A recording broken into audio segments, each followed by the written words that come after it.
Have you ever wondered, is every movie that we see realistically possible? Starting from fantasies, science fictions, action movies, cartoons, and many other genres that keeps making us ask ourselves, is this even real? Or can this be done in real life? And we can answer these questions by analyzing the physics behind the scenes of every movie. And that's why in this video, myself, Dio, I'm going to review 4 different scenes from 4 different movies from the eyes of physics. Without further ado, let's get into it. Starting from the first scene of the movie, Raiders of the Lost Ark. Let's take a look.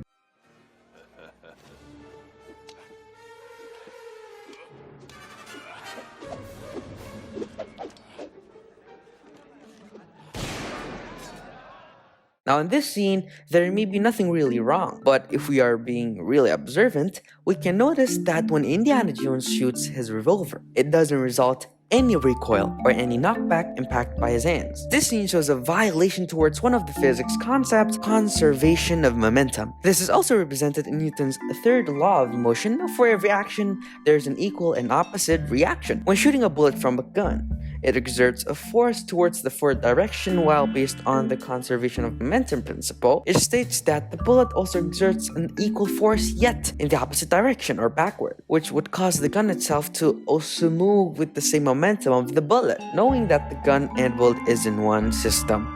For example, given that these are the measurements for what we need from the system, we need to solve the final gun velocity using the conservation of momentum equation. M1 mass of gun times Z1 initial velocity of gun plus M2 mass of bullet times U2 initial velocity of bullet is equal to M1 times V1 final velocity of gun plus M2 times V2 final velocity of bullet. Substituting this formula with the given measurements with a few processes of calculation, the final velocity of the gun should be 8.475 meter per second.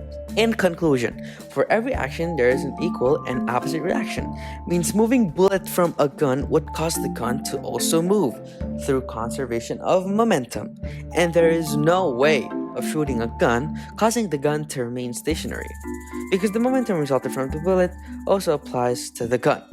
So this movie scene from the Raiders of the Lost Ark movie in physics movie rating system would be RP, because Indiana Jones' hands wouldn't move from the gun momentum impact, but in the movie, it just remains stationary. Next, the fairy fight scene from Spider-Man Homecoming. Let's take a look.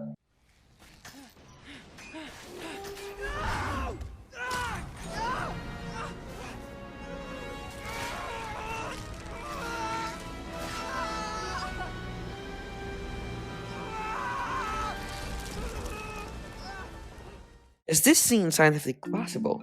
Because Spider-Man with its webs is able to hold 8,000 tons of metal from falling, defeating the force of gravity. And if we look at the scene from the physics perspective, we can derive whether it's possible that Spider-Man's web shooters are able or unable to hold about 8,000 tons of metal from falling apart. And a concept that would visually represent whether it's possible or not is by modeling a free body diagram.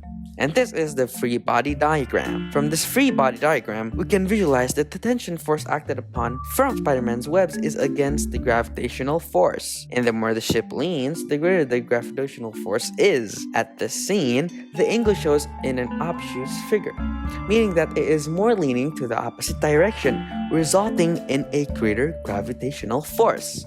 And the center of mass or gravity in both splitted fairies are more dominant to the opposite direction, which is more prone to falling.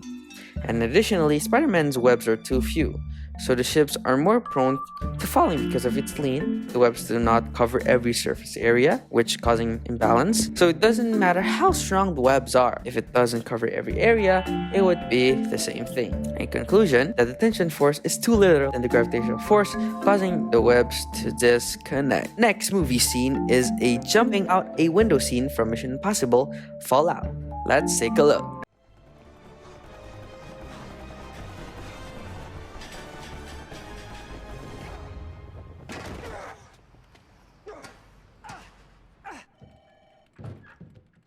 Now the question is Ethan's jump in this scene realistically possible from the physics perspective? And we can actually analyze it by implementing the concept of kinematic, helping us describe behaviors of how objects or system moves from one point to another. From this scene, it is given time of Ethan run from one building to another is 1 second. Ethan's velocity is about 5.5 meters per second. Initial vertical velocity 0 meters per second, with the vertical acceleration 9.81 meters per second squared due to gravity acceleration.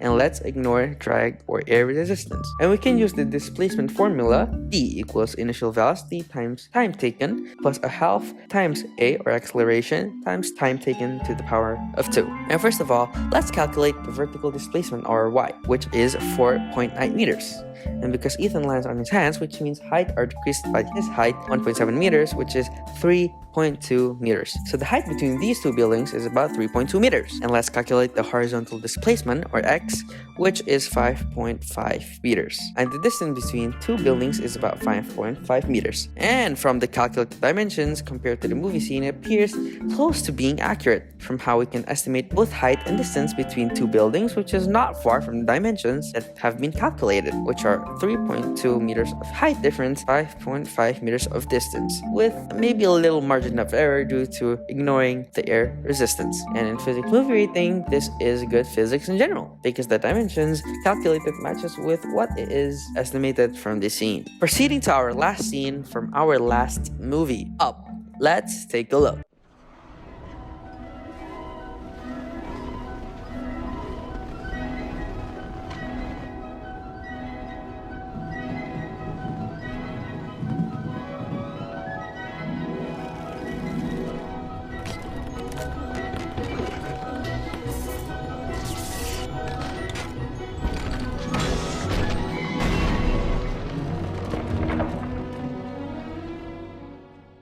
Now the question is it really possible to levitate 100,000 pounds or approximately 45,000 kilograms of house by using helium balloons? And the question can only be answered with the help of physics, specifically in the concept of fluid mechanics, where it studies the behaviors of liquids, gases, and plasmas, and the forces that are acted upon them. In this case also, the Archimedes principle would be essential in helping answering these questions. Implementing the Archimedes principle states that an object acted upon a force pushing upward is called the buoyant force, which buoyant force is described to be equal to the weight of fluid that the body displaces.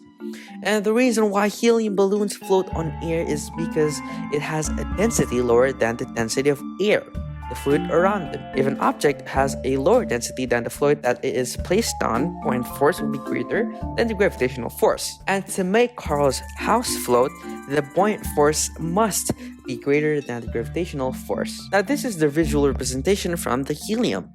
A buoyant force is acted upon upwards, while the gravitational force is acted upon downwards. They are against each other. It is given that Carl's house is 100,000 pounds or 45 kilograms of weight. So to calculate the gravitational force, we can apply force equals mass times acceleration, with the gravitational acceleration 9.81 meters per second squared, and resulting the force of 441,450 newtons. This means that the buoyant force should be more than that. And picture mentioned there are about 20,622 balloons are lifting Carl's house. An average air density at normal temperature is 1.2 kilograms meter cubic. An 11-inch helium balloon volume is about 0.02 meter cubic. And we can calculate the buoyancy from the equation B, where buoyancy equals to the density of fluid times volume times the gravitational force, equaling one helium balloon exerting buoyant force of 0.235 newtons. And approximately with 20,622 balloons, there are 4,846 newtons exerting buoyant force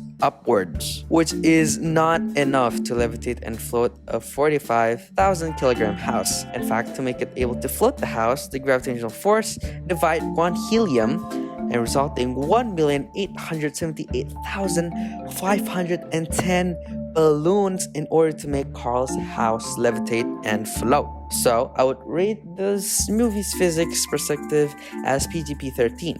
whereas children under 13 need parental guidance to understand physics behind this movie, and buoyancy forces were applied, but just in a non-realistically way for the plot and story of the movie. And that is, analyzing 4 different movie scenes from the eyes of physics, we can conclude that movies can either be realistic, kind of realistic, or really the one that makes us think it only applies in another unknown universe. And that's for me. Thank you very much for watching this video. Goodbye.